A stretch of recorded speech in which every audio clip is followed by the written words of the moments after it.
Bien, le puse este mensaje en Mami Google porque quiero contar un poquitico de la historia nuestra, de la historia negra, caballero. ¿Cuántos en su casa tuvieron biblioteca? Estoy hablando de antes del internet. Hagan así para que los que no saben de qué estoy hablando sepan. Ok, listo. ¿Cuántos de ustedes vivieron que llegaba el señor que vendía enciclopedia a la casa? Ok, listo. Ahora pregunto, ¿cuántos ahora mismo tienen biblioteca en su casa? Levanten la mano, ahora sí. No, pero estoy hablando, yo no sé si, quiero hacer la aclaración. Cuando yo era un niño, la biblioteca de mi casa era toda una pared llena de libros. No era una cosita así, un estantico con 20 libros. Le estoy hablando de aproximadamente como 300 libros, una cosa impresionante. ¿Cuántos ahora mismo tienen una biblioteca así grande? Ok, dale. 1, 2, ok. Perfecto. Bueno, le voy a contar para los que no entienden. Antes de internet, cuando el tirano mandó, o sea, cuando las mamás eran mamás de verdad, y uno no sabía algo, lo normal era que uno dijera, mami, ¿qué es perestroika? Hay unos que ni saben qué es la perestroika, ni quién es Gorbachev, ni nada por el estilo, ni la Unión Soviética, ni, bueno, todo el asunto. Las mamás de antes eran como Google, literal, lo sabían todo. La perestroika. Entonces, las mamás, en el caso mío, mi mamá no me decía enseguida cuál era el concepto, sino que me decía, no sé lo que es la perestroika con Gorbachev y todo el asunto, y yo, un peladito, yo decía.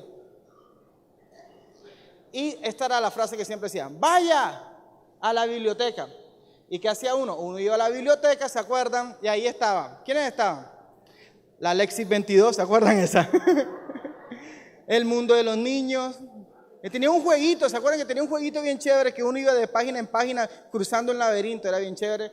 Y la más chiquitica, le digo, la más chiquitica que había en la casa era el pequeño Larousse, ¿se acuerdan? Que era el diccionario. Y ahí estaba uno y le decía a la mamá, ¿ese es con C o con S? Y era otro insulto que se llevaba uno. ¿Cómo se te ocurre? Búscalo.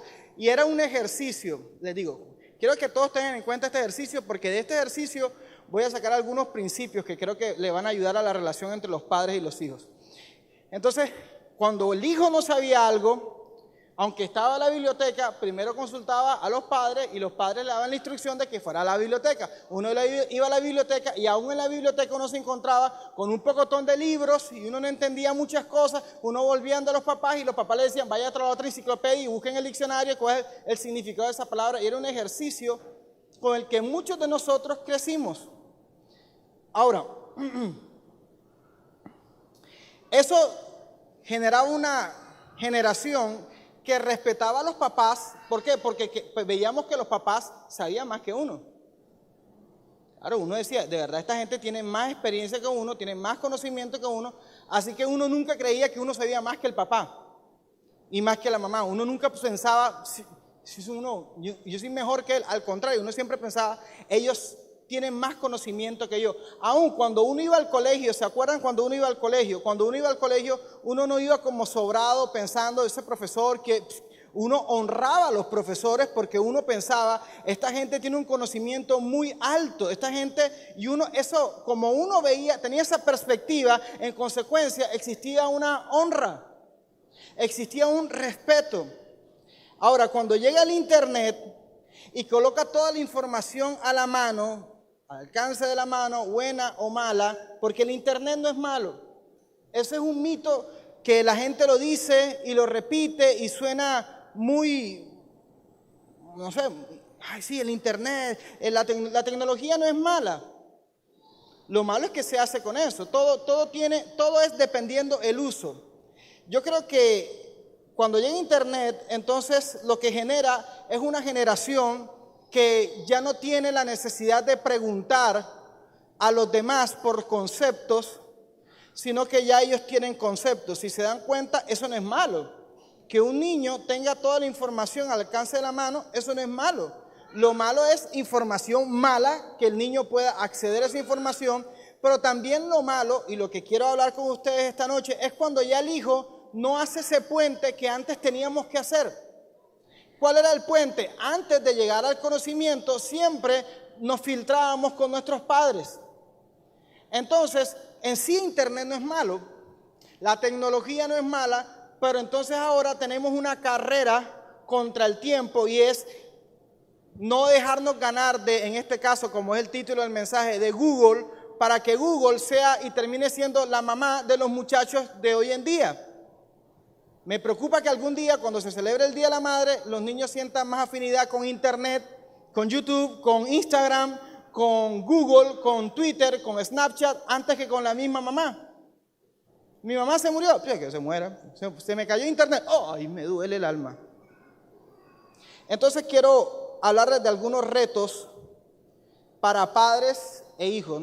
Esta charla no es solamente para padres, sino para padres e hijos, que en esta era, antes de que Google le quite el trabajo a los padres, le quite el trabajo a las madres. Pero tengo 2 versículos bíblicos, sí. Nada. Ok, Malaquías dice, Él hará volver, está hablando del Señor, Él hará volver el corazón de los padres, ¿hacia quién?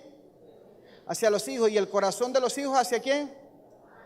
Hacia los padres. No sea que yo venga y hiera la tierra con maldición. Fíjense que si la Biblia dice que Dios va a volver el corazón de los padres hacia los hijos, se deduce que el espíritu contrario al de Dios es el que ¿qué hace? ¿Separa a quién? O sea que si usted en su casa ve que hay algo que se está levantando, que separa, daña la relación entre los padres y los hijos, eso no viene de parte de Dios. Y usted tiene que, hay cosas que discernirlas y decir, esto no es normal, esto es espiritual. Y la Biblia lo denuncia, que Dios, que el Espíritu de Dios es el que pone en paz el corazón de los padres hacia los hijos y de los hijos hacia los padres. Porque aunque suene horrible, hay padres que odian a sus hijos. Hay padres que matan a sus hijos. Hay padres que literal regalan y venden a sus hijos. Hay padres que ven y madres que ven a sus hijos como un estorbo. Entonces cada vez que ven al hijo, ven como si tuvieran un peso que no los dejara desarrollar su vida como ellos hubiesen querido. La Biblia cuenta la historia de Lot. Lot tomó una mala decisión como padre que terminó afectando la vida de sus hijos. Cuando vayan a su casa sería bueno que estudiaran la historia de Lot. Asusta, porque Lot tomó una mala decisión. Se mudó donde no tenía que mudarse. El papá movilizó a la familia donde Dios no le había dicho que tenía que movilizarse.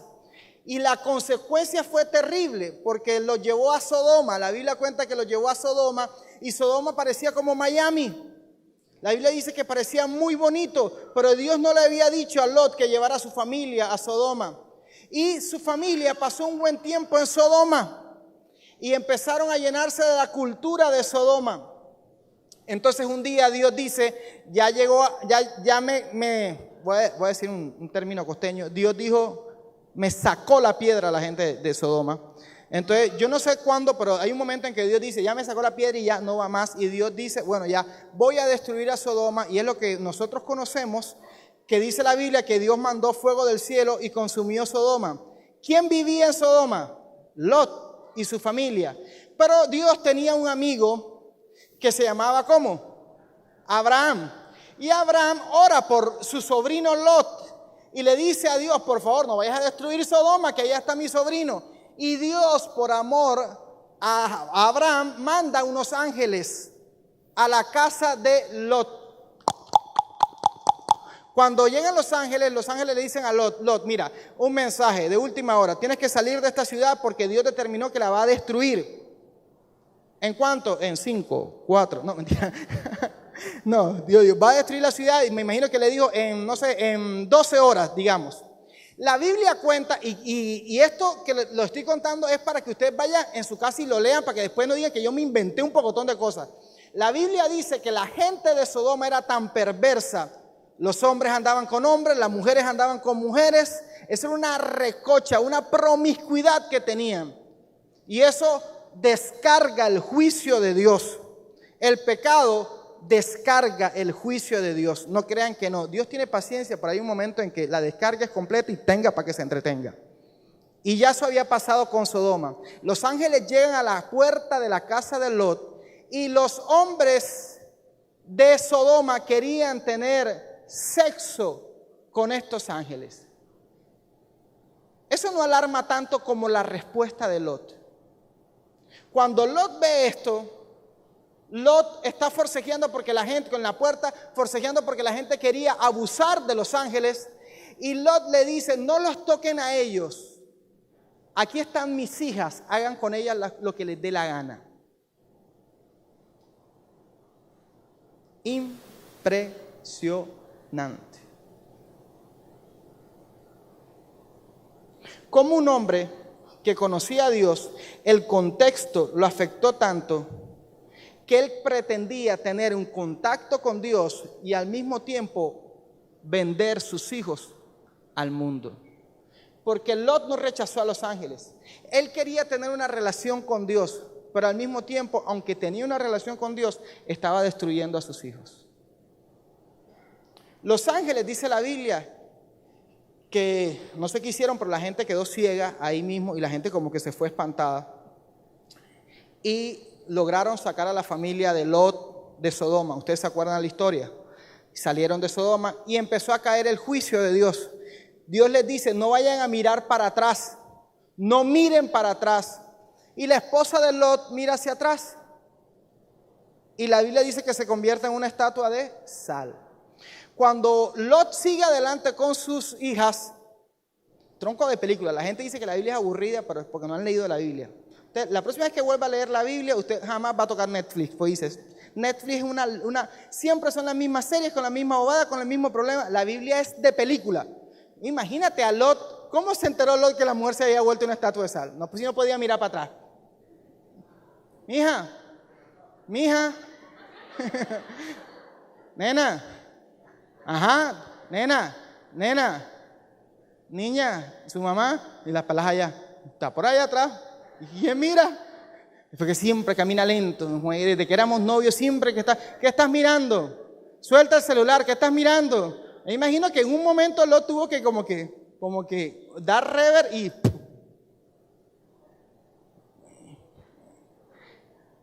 ñe. Y la Biblia dice que Lot, el corazón de Lot se llenó de tanto miedo y de sus hijas que se fueron y se escondieron en unas cuevas. Aunque Dios le había dicho, vayan y múdense a ese pueblo de allá, ellos tenían tanto miedo que se fueron a unas cuevas y duraron mucho tiempo. Es que lo que viene es de película. ¿Sigo o no sigo? Continúen el episodio. Episodio 2, temporada 2, temporada 1 de Lot. Les aseguro que cuando vayan a la casa usted dice, eso no puede ser, tengo que leerlo. La Biblia dice que las hijas de Lot dijeron, ajá, mi hija, ¿y qué? Imagínate, linda que quedamos las dos solteronas de por vida. ¿Y ahora qué vamos a hacer si aquí no hay hombre? No hay hombre, no tenemos qué hacer. ¿Para dónde vamos a coger? Quedamos solteronas, no vamos a tener hijos, ¿qué hacemos? Y una de las hijas dijo, ya sé lo que vamos a hacer. Vamos a emborrachar a mi papá y tenemos sexo con mi papá. Y quedamos preñadas de mi papá. Damas y caballeros, todo eso está en la Biblia. Porque la Biblia no es ajena a la perversidad del corazón del hombre. ¿Qué creías? Que en la Biblia iba a salir que una princesa salió corriendo y se le cayó un tacón y salió corriendo y el príncipe salió detrás de ella y le midió el tacón y le quedó el tacón y vivieron felices para siempre. Fíjate. Y las dos muchachas quedaron preñadas del papá. Lo emborracharon. Que la Biblia es real, el trago no sirve para nada. Mira la perversidad del corazón humano cuando tiene miedo referente al futuro. Las hijas no crecieron con el temor a Dios, clamemos a Dios que Él nos responda. Si nos salvó de eso, nos puede salvar de esto. Pero cuando tú no crías a tus hijos en el temor a Dios, tus hijos terminarán tomando decisiones de acuerdo a la cultura en la que fueron levantados, en las que crecieron. Y estos dos niños que nacieron fueron Amón y Moab, los amonitas y los moabitas, dos de los pueblos enemigos del pueblo de Israel. Entonces, en medio de esto de la era en que vivimos, un reto que veo y le hablo a los hijos, es el reto de el respeto. El reto del respeto. En Éxodo capítulo 20, ¿qué dice? Honra a quién. a tu padre y a tu madre para que tus días se... Hay gente que se muere antes de tiempo porque eran malos hijos, eran unos malagras. ¿Saben qué es un malagra? Malagradecido. Mira que la Biblia es clara, para que tus días ¿qué? Se alarguen en la tierra que Jehová tu Dios te da. Ese es un mandamiento. Y usted tiene que saber algo, la palabra de Dios es la palabra de Dios. Es más que la palabra de Petro o de Duque, es la palabra de Dios. Sí, porque un candidato en campaña dice, yo les prometo que voy a polarizar Barranquilla. Y ahí va la gente. ¡Ah! La Biblia dice que Dios no es hijo de hombre para que mienta, ni para que se arrepienta. Si Dios dice algo, Él lo cumple, Él es veraz. Y ese es un mandamiento. No es como que si a ustedes les parece, honren a padre y madre. No, Dios está diciendo, mira, honra a padre y madre para que te vaya bien. O sea que hijo malagra, hijo que no honra a padre y madre, no le va a ir mal, le va a ir mal. Muy mal. ¿Dónde te firmo, papi? Yo te lo firmo. Un hijo malagradecido le va mal. Y un hijo tiene que aprender, aunque la ciencia, la tecnología y la sociedad te digan, no tienes que pagar el peaje de respeto a tu papá, sigue adelante, consume la información que quieras, haz con tu vida lo que quieras. Al hijo, el hijo inteligente y sabio le conviene, aunque los demás parece que fueran más rápido, detenerse y buscar el consejo de sus padres. No creer que como tienen la información son más que el papá o que la mamá. Porque todos los que estamos aquí sabemos que el primer paso a la idiotez es pensar, yo soy mejor que mi papá. Pero cuando pasa el tiempo todos tenemos que bajar la cabeza y decir, yo soy peor que mi papá y mi mamá. Mi papá y mi mamá cometieron esos errores, pero ellos no tenían la ventaja que yo tenía. Por eso es que los niños ven a los adultos con una mirada arrepentida y triste y perdida. ¿Por qué? Porque muchos adultos quisieran devolver el tiempo y no ser tan boca floja y criticar a los padres. Yo no voy a ser como mi mamá que se la dejó hacer de mi papá.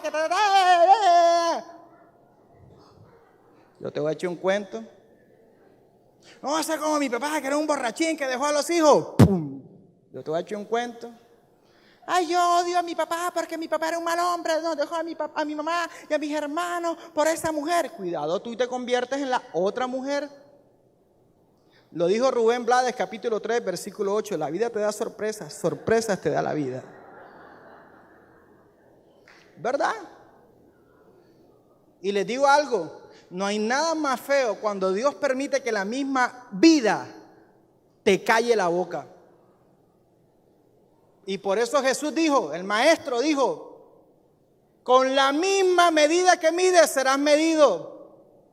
Así que muchachito, muchachita, ¿te crees muy teso? ¿Te crees que tú sabes todo lo que... Si tú no honras a tu papá y a tu mamá, tranquila. Tú, tranquilo. Tarde que temprano vas a tener que bajar la cabeza y decir.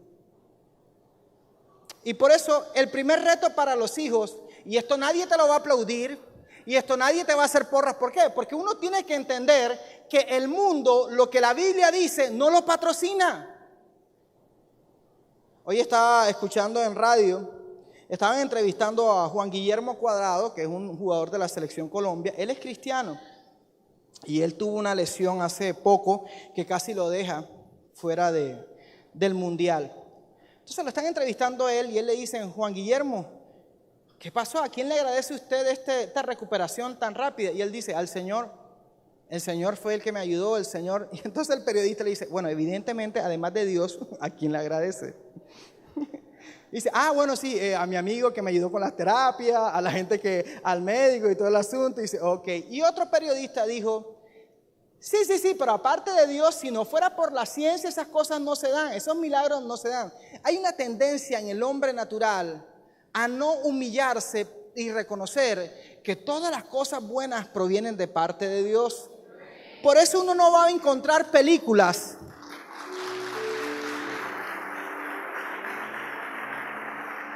Uno no va a encontrar películas, series, canciones. Nunca vas a escuchar un trap que diga, Honra a tu papá si te quieres que te vaya bien. Ajá. Obedece a tu papá, nena, no vayas para allá, quédate con tu mamá. Jamás. Porque eso es del mundo y las cosas del mundo van para el mundo. Las cosas de Dios, dice en la Biblia, para el hombre natural son locuras y no las puede discernir porque no tiene el Espíritu de Dios. Que si tú le dices a unos muchachitos que no tengan relaciones entre el matrimonio, te dicen, ¿qué? ¿Y entonces para qué somos novios? ¿Y qué vamos a hacer? ¿Jugar los chocoritos? ¿Qué vamos a hacer? ¿Pero por qué? Porque tratan de ver un concepto de Dios bajo la perspectiva carnal. Para poder entender esto hay que ser espiritual y entender esto no es que me lo está demandando el pastor o mi mamá, esto es un mandato de Dios. Honra a padre y madre, respeta a tu papá, respeta a tu mamá, aunque no sean buenos, aunque no lo hayas hecho todo bien. La Biblia no dice honra a tu papá si tu papá no se separó de tu mamá, honra a tu papá si tu papá esto no, dice honra a tu papá, honra a tu mamá. Eso lo dice la Biblia. Ahora, mis amigos, y le hablo a los padres, este asunto no hay un niño que venga con este paquete incluido, lo siento. Como pastor, me he encontrado que en consejería muchos padres llegan y me hablan y yo digo, pero bueno, el que creía o que cree ella que los niños no hay que enseñarles. Hay que enseñarles. Y ese es otro reto. Y le hablo a los padres, el reto de instruir. Hay padres que creen que el hijo va a salir hablando, que el hijo va a salir caminando, que el hijo va a saber, no, todos lo saben y les da rabia. Es que ese niño no arregla la cama. ¿Y tú crees que algún día, es que a alguno de nosotros nos gusta arreglar la cama? No. Uno puede tener 80 años y uno se levanta y uno ve la cama vuelta a nada y uno, echa para allá. Tira ahí, estira ahí, tira ahí. Con la mujer única, tira allá, pila. Y si tú que eres viejo te cuesta arreglar la cama, ¿tú qué crees que tus hijos van a hacer diciendo, sí, papi, qué alegría arreglar la cama? Siempre soñé con que mi vida iba a ser feliz, arreglando la cama, limpiando el baño, arreglando y colaborando y estudiando y haciendo todos mis deberes. Pues no. Entonces, si el hijo tiene que detenerse a la velocidad que el mundo lo impulsa, el papá tiene que acelerar para metérsele en la vía. Porque si no, si el papá no se le mete delante a los hijos, y hablo, cuando digo papá es papá y mamá, el pelado no lo va a aprender nunca. El papá tiene que instruir al muchacho y a la muchachita, eso hay que enseñárselo. Usted no se levanta a la hora que se le da la gana. Usted no se duerme a la hora que le da la gana. Y eso es desde que están recién nacidos. Porque desde que nacen, si un niñito no se disciplina, son unos terroristas talibanes. Son unos Bin Laden. Es verdad. Y hay padres que, ¿sabes? Que es que no dormimos. ¿Y por qué? Porque el nene no duerme. La Biblia dice, eso está en Proverbios, la necedad está atada al corazón del niño. Y con la vara de corrección se ahuyentará de él. ¿Tu hijo es necio? Sí, pastor. ¿Tu hijo quiere gritar todo el día? Sí, señor. ¿Tu hijo no quiere comer? Sí, señor. ¿Tu hijo no quiere estudiar? Sí, señor. La respuesta está en la palabra, ahí está la vara. Y les digo, parece chiste, parece resentimiento de época. Dice que este está resentido porque le pegaron bastante, ahora quiere que vayan por todo el mundo. No, porque si la Biblia lo dice porque funciona. Hay una edad, un tiempo en que al que el muchacho hay que darle. Porque si no, te hace pasar las penas y las vergüenzas más grandes delante de todo el mundo. Y eso lo dice la Biblia, el hijo necio es vergüenza para su madre. Y eso mira, olvídate. Mi esposa es psicóloga y yo con ella tengo mis debates y yo le digo, olvídate que hay cosas que nada más entran con ¡pa! ¡Ay, sí, señor! Sí. Ya. Y yo, ahora, el problema es que ahora la tecnología está, Mami Google está todo el tiempo. Los padres no. Los padres están trabajando. Y esto que voy a decir a continuación, esto se lo digo de parte del Señor. Revisen sus prioridades. No vaya a ser que por estar buscando la plata pierdan sus propios hijos. Y entonces vivan una de las incoherencias más grandes del mundo. Tener una casa paga, tener un carro bonito, pero no tener con quién disfrutarlos. Eso es vanidad de vanidades. Y también lo dice la Biblia. Usted tiene que saber, es una obligación que nosotros estemos trabajando como unos, ¿cómo es que dicen?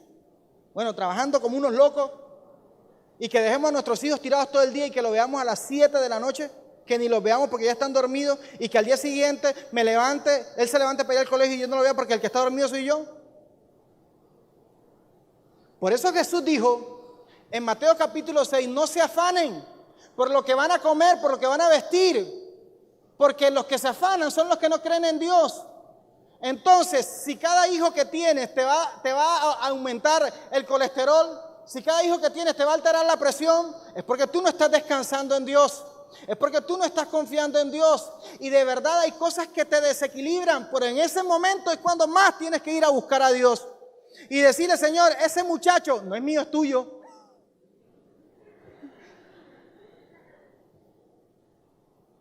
Pero el papá tiene que adelantarse, correr, y esto le hablo desde temprano, entre más pequeñito, mejor. Hablarle en tiempo y fuera de tiempo, porque la gente se sorprende. Ay, ¿cómo es de chiquitico y cómo aprende esto? Pues enséñale lo bueno, enséñale los principios y los valores de la casa. Enséñale cómo se utiliza el baño, cómo se levanta la tapa. Enséñale que tú no vas a ir detrás de él como una aspiradora arreglando todo su desorden. Enséñale sobre todo a su hijo lo que dice Eclesiastés capítulo 3. Todo tiene su tiempo. Es que quieren jugar a todo el tiempo. Tienes que decirle, todo tiene su tiempo. Pero para tú enseñarle a tu hijo que todo tiene su tiempo, el primero que lo tiene que vivir eres tú. Porque si tú como padre tienes una mazamorra de agenda, entonces ahora tú le vas a decir a tu hijo, pero qué irresponsable eres tú, que estás loco, ¿qué hace con tu vida una mazamorra? Y les voy a decir algo, una diferencia bien grande entre esta generación y la generación de antes. Nosotros antes veíamos los errores de nuestros padres, pero no los callábamos. O sea, uno al papá no le respondía, ni a la mamá. Los pelados de ahora sí.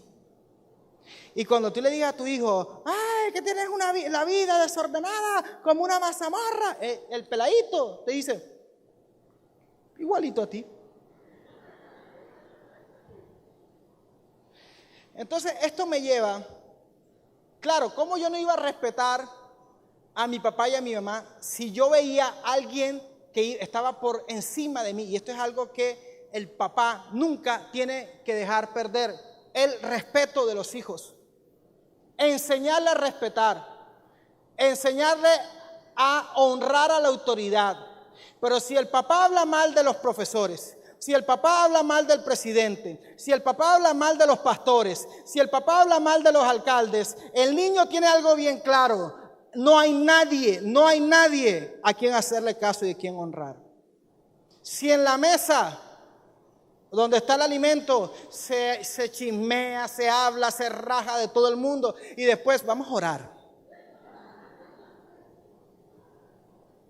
Yo me acuerdo que cuando yo quería algo en la casa le decía, mami, mira que yo quiero esto. Mi mamá siempre decía, vamos a ver qué dice el Señor. Entonces cuando yo era un niño yo decía, ¿cuál Señor? ¿Cuál Señor? Y ella me decía, el Señor. Vamos a ver qué dice el Señor.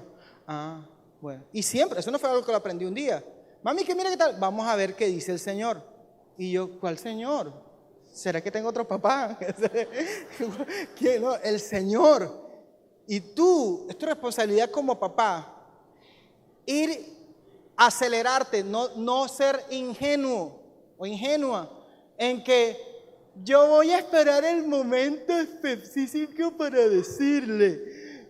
Cuando me pregunten, hay un autor español, él está vivo, se llama Fernando Savater, es uno de mis autores preferidos. Él escribió un libro que se llama, todos los libros de él son buenísimos, se llama Ética para Amador. Es un libro de ética que le escribió a su hijo. Y él le dice a su hijo, es que mi misión como papá no es ser tu amigo. Yo soy tu papá. Amigos tú vas a encontrar en la calle, pero yo no soy llamado a ser tu amigo. Yo soy tu papá. Y un papá tiene que caer mal a su hijo. Si tú le caes mal a tu hijo, estás haciendo bien el trabajo. Porque tu hijo no puede decir, ¡uy, firme! Mi papá no importa, yo dejo todo eso organizado y mi papá es un bacán, mi mamá es una chévere. No, tu hijo tiene que decir, no, pues es que no me perdonan nada. No me perdonan nada, están detrás de mí, detrás de mí. La Biblia dice en Hebreos capítulo 12, porque el padre que ama a su hijo lo disciplina. ¿Y qué dice el mismo autor de Hebreos? ¿Y qué padre de ustedes? ¿Y qué padre es aquel que deja a su hijo sin disciplina? Porque un padre que no disciplina a su hijo no lo ve como hijo, sino como bastardo. ¿Saben qué es un bastardo? Uno que no ha sido reconocido como hijo. Y cuando le pega a su hijo, dígale, es porque te amo. Es porque eres mi hijo. Y cítale la palabra. El padre al hijo que ama lo disciplina. Ay, no me ames tanto. Y enséñale la diferencia. Y sea cantaletero, porque es que para allá van todos los papás, para allá tenemos que ir.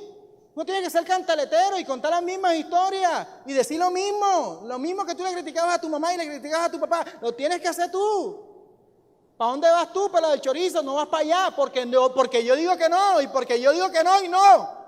Ay, que una democracia, me importa la democracia, el Partido Verde, esto es una dictadura. Allá afuera puede quedar cualquiera. Esto es Cuba, chico. Que este es mi cuarto, este es mi espacio. Yo no podría haberle dicho eso a mi mamá. Este es mi cuarto, este es mi espacio. Respétame. Mi mamá hubiese llegado, ¡pah! Tumba la puerta, chico. Esto es Cuba, todo es mío. Y que este es mi espacio, que es mi tiempo, para nada. Entonces, así como el padre tiene el reto de enseñarle al hijo el valor de aprender, tienes que tener un momento donde tú le enseñes a tu hijo y sepas y tengas bien claro los valores que le estás enseñando a tus hijos. Otro reto es el reto de la confianza. Y este le pega tanto a padres como a hijos. Porque un hijo tiene que tener la confianza de poder y preguntarle a los papás las cosas que ellos no entienden. Miren, cuando un niño es chiquitico es bonito porque no habla. Después es bonito porque habla y hace ruidos pero no se entiende. Después es bonito porque dice sus primeras palabras. Después, este es el momento donde los padres dicen, es rebelde. No es rebelde, está opinando.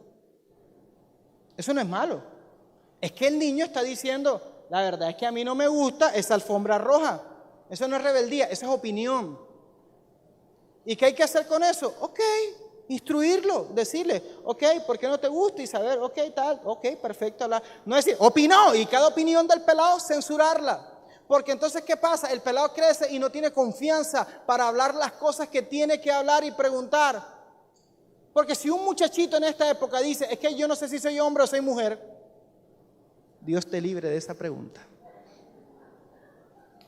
A ti te conviene que quien le haga esa pregunta sea a ti y no al compañero del curso o a la vecina, sino que tenga la confianza.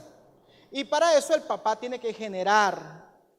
El hijo tiene que tener la capacidad de ver en su papá una bendición de parte de Dios, no una maldición. El hijo tiene que empezar a creer, Dios puso a estas personas por encima de mí, voy a ser sensato, voy a usar a estas personas para mi bien. Voy a usar su concepto, pero también ahí es donde el padre tiene que generar un ambiente de confianza y ser sabio en cómo va a responder las preguntas. Porque si un hijo te pregunta y te sale con un chorro de baba, ¡ay! Está endemoniado. El anticristo, ¡ay! ¿No? ¿Qué tienes que hacer? Canalizarlo. Ese es un reto muy importante. Durante mucho tiempo los padres no le hablan a los hijos de sexo. Tienen que hablarle a los hijos de sexo. Porque si hay algo que está bombardeando el ambiente y la sociedad es el sexo. Y si usted no lo sabe, las canciones no son como las de antes, de quisiera pasar la noche contigo, quisiera ser el mejor amigo de tu almohada, quisiera que viéramos la luna y las estrellas, que todos nosotros sabemos que no van a ver las lunas y las estrellas. Y que para ser amigo de la almohada es porque está durmiendo al lado de ella. ¿O acaso le va a decir, ay mi amor, te quiero tanto, llévate mi almohada para tu casa? Hay gente que escucha canciones y no las entiende, ¿no? Las canciones de ahora, el trap, o sea, yo quisiera decirle que es el reggaetón normal, que el reggaetón dice, vamos a pasar toda la noche y vamos a tener sexo y vamos a disfrutar y vamos en el techo, en el piso, en la lavadora y vamos, mi amor. Eso es Disney con lo comparado con lo del trap. Y ustedes, si ustedes supiesen quién es el que sigue al cantante de trap en Instagram, tu hijo. Y todas sus fotos, y todos sus cuentos, todo lo que alardea y todas sus vulgaridades, tu hijo le está dando así, me gusta. Y escucha esas canciones.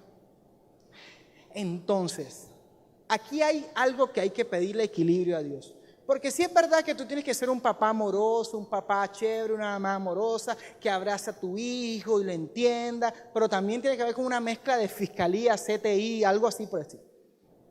Tú no puedes esperar, ay bueno, en el nombre de Jesús, Señor, cúbrelo, guárdalo, que no vea nada, Padre, cúbrelo, tapa sus ojos, tapa sus oídos, Padre, en el nombre de Jesús, yo unjo esta cama, Padre, en el nombre de Jesús, pon tus ángeles. No, papito, eso no funciona así. Es como la fiscalía, eso es metiéndose a las 3 de la mañana, 2 de la mañana, ¡pum! ¡Ay! Que se levante para ver cuadernos, celulares, quitarle el celular, hacer una requisa, descargar el WhatsApp, con quién habla, todo el asunto, todas las redes sociales. ¡Ay! ¿Qué? ¡Ay! ¿Por qué haces eso? ¿Qué? Porque soy su papá, ¿y qué? Encontrar las conversaciones, ¡ajá! ¿Tú qué haces haciendo esto? ¿Ah?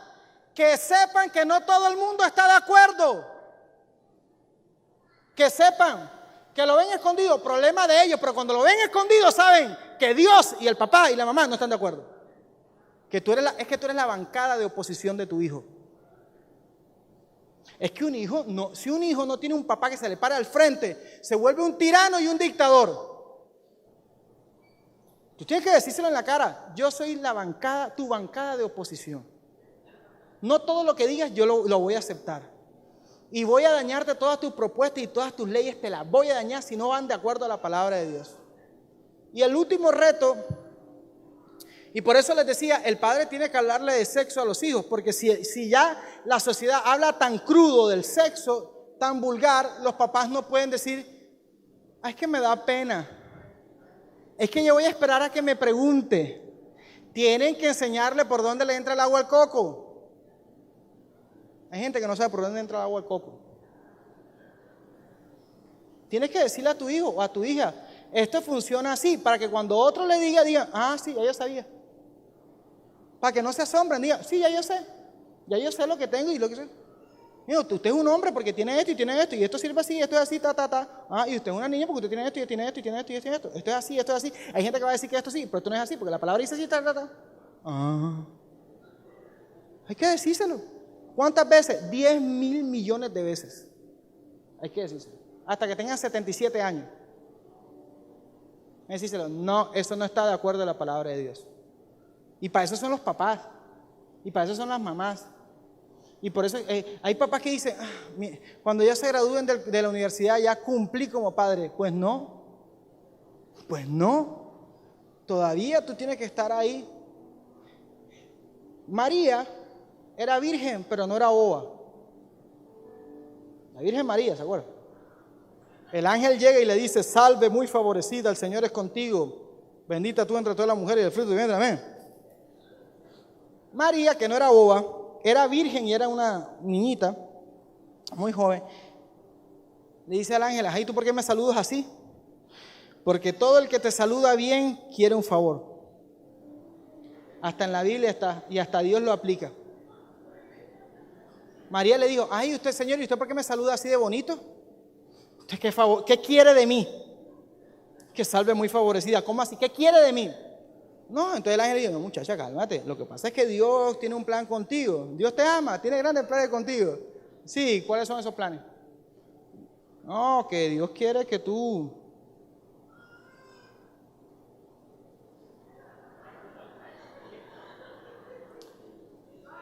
Y le dice, cuando le dice el ángel, dice, no es que Dios quiere que tú quedes embarazada y dentro de ti va a estar un ser maravilloso, especial, que va a ser el salvador del mundo y todo el asunto. María no dijo, bueno, amén. María dijo, ¿y cómo va a ser eso? Si yo no conozco varón.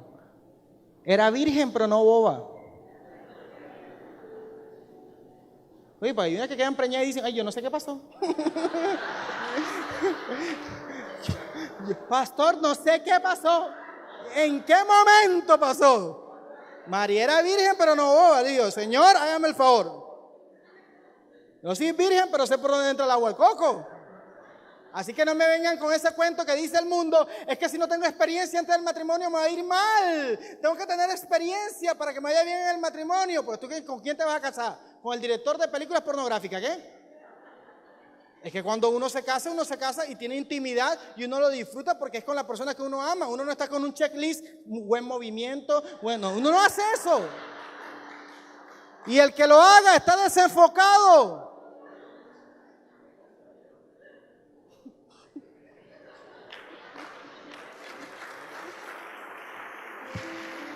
Ya. El último reto es el reto de la sabiduría. Y creo que esto es lo más importante. La Biblia dice que el principio de la sabiduría es el temor al Señor. Y estas cosas tienen que tener, todo esto tiene que generar un movimiento. Más que simplemente ser buenos consejos, tiene que generar un movimiento. Bueno, ok, ¿cuándo voy a tener el momento para generar confianza con mi hijo? ¿Cuándo voy a tener confianza a los hijos para acercarme a mi papá? ¿Cuándo voy a tener confianza? ¿Voy a generar este ambiente? ¿Cuándo voy a trabajar esto? Eso se tiene que agendar. Eso no va a aparecer de la noche a la mañana. Eso tiene que agendarse. Pero este asunto es muy importante. Porque quien convence al hijo no es el papá y la mamá. Quien convence al hijo es el Espíritu Santo. Y ustedes tienen que enseñarle eso. ¿Cómo le enseña un padre a un hijo a temer la presencia de Dios? Primero, con su testimonio. Con su testimonio, es decir, cómo maneja su vida. Si un hijo ve a un papá que aquí canta alabanza y en la casa dice cualquier clase de vulgaridades, el hijo va a crecer sabiendo, ese es un Dios que me puedo sabotear. Ese es un Dios que no está en todas partes. No crean que no, pero los muchachos se la pillan cuando hay problemas en el matrimonio. Y los hijos pueden ser chiquitos, pero dicen, ¿por qué mi papá y mi mamá duermen en cuartos separados? Ellos disciernen, aquí el asunto no está bien. Porque mi papá y mi mamá ni se agarran la mano ni se dan un besito. Porque se tratan tan feo, tan seco, son las cosas así. Lo están viendo. Y cuando les hablo del testimonio, también hablo de que tu hijo tiene que saber tu historia de fe. Tu hijo tiene que saber por qué tú vienes a la iglesia y por qué lees la Biblia. Porque si no, él va a creer que este es un club, un lugar más. Va a pensar que Jesucristo es un tipo chévere, que habla bonito y que hace milagros o magia, como sea. Pero una cosa es tener a Jesucristo como un profeta, tenerlo como un maestro. Otra cosa es tener a Jesucristo como mi Salvador. Y cuando un muchachito crece sabiendo que el papá le dijo, yo tenía este problema y tenía este problema y este problema, pero me arrepentí de mi pecado y en Jesús encontré nueva vida, esa película no se la borra nadie de la mente al muchachito. Porque cuando el muchachito tenga un problema, ¿sabe qué se va a acordar? Así como mi papá encontró en Jesús la solución y la salvación a sus problemas y a sus pecados, yo también encuentro en Jesús la solución. Le hablo como pastor de niños. Nosotros a los niños en Worship Zone no le podemos meter algo que ellos no entienden. Nosotros les sembramos la palabra, pero un momento ellos van a tener que tomar una decisión por Jesús. Y nosotros los líderes, los pastores, tenemos que descansar en eso. No se puede manipular a los niños con retiros, con campamentos. Por eso es que en el campamento, mi expectativa es que ellos estén ahí y reciban la palabra de Dios, pero no va a ser como que magia y el niño, no, va a crecer y va a tener que enfrentar los mismos retos y va a tener que tomar una decisión. Y ni tú, ni el mejor papá del mundo, ni la mejor mamá del mundo podrá evitar que sus hijos tengan una crisis de fe. Pero ¿qué van a hacer tus hijos cuando tengan una crisis? Lo que vieron en su casa. Cuando estaba viendo con mi esposa por aquí un apartamento al lado, cuando yo vi que una noche el inodoro empezó a botar agua y el baño se volvió una piscina, ¿qué fue lo primero que a mí se me vino a mi mente? La imagen de mi papá peleando con un inodoro en la casa. ¿Y sabes qué hice yo? Me tiré, me importó que era bien tarde en la noche y estaba toda esta parte mojada por el agua que salía y yo estaba ahí peleando contra el inodoro, porque de que lo arreglaba, porque eso fue lo que vi en la casa. Yo manejo como vi a mi papá manejar. Manejo las manos como lo vi. Hablo y me gusta leer porque eso fue lo que me inculcaron en la casa. Y oro a Dios porque es que a mí no me parieron en una iglesia porque no hay iglesia con quirófano. Y le oro a Dios porque todas las noches cuando éramos unos niños mi mamá nos arrodillaba, no era sentada, arrodillaba a mi hermana Margarita, a mi hermana Paula Andrea y a mí nos arrodillaba a orar. Y los regaños eran de Génesis, Apocalipsis. Tus hijos, cuando llegue el momento de la crisis, van a repetir justo lo que tú hiciste. Van a responder igualito. Y por eso, háblale sin pena de tu testimonio. Yo no soy perfecto, yo no voy a estar todo el día contigo ni toda la vida contigo, pero hay uno que siempre va a estar contigo, que ese es el Señor. Y tienes que decírselo, el Dios que me ha perdonado tanto, el Dios que me ha sustentado y que nos ha provisto y que no nos ha dejado pasar ni una noche sin comer, ese Dios está contigo, búscalo. Por encima de todas las cosas, no importa, tienes que decirle a tu hijo, no importa que no estudies en la mejor universidad, no importa que no tengas el supercuerpo, no importa que no tengas los ojos verde caqui niquelado, no importa que no importa nada. Busca a Dios, que Él sea tu mayor tesoro. Eso se enseña teniendo un devocional con los hijos. Un momento donde la familia se detenga. Es que mi hijo ya es grande. No importa, llámelo. Llámelo. Vamos a tener 15 minutos para honrar la presencia de Dios. Venga, que se detenga todo el mundo. Vamos a invocar a Dios. ¿Qué problema tienes tú? ¿Qué problema tienes tú? ¿Qué problemas tú? Vamos a orar por estas peticiones y vamos a orar a Dios. Que siempre esté encendida la llama del temor a Dios. Que siempre esté el consejo de la palabra de Dios. Que siempre esté la palabra de Dios. Que siempre diga, esto es lo que dice esto, lo que dice esto, pero la palabra de Dios. Por eso la Biblia dice que Dios le dice a los del pueblo de Israel, las paredes de su casa llénenlas con textos bíblicos, con textos de la palabra, para que el niño crezca leyendo eso.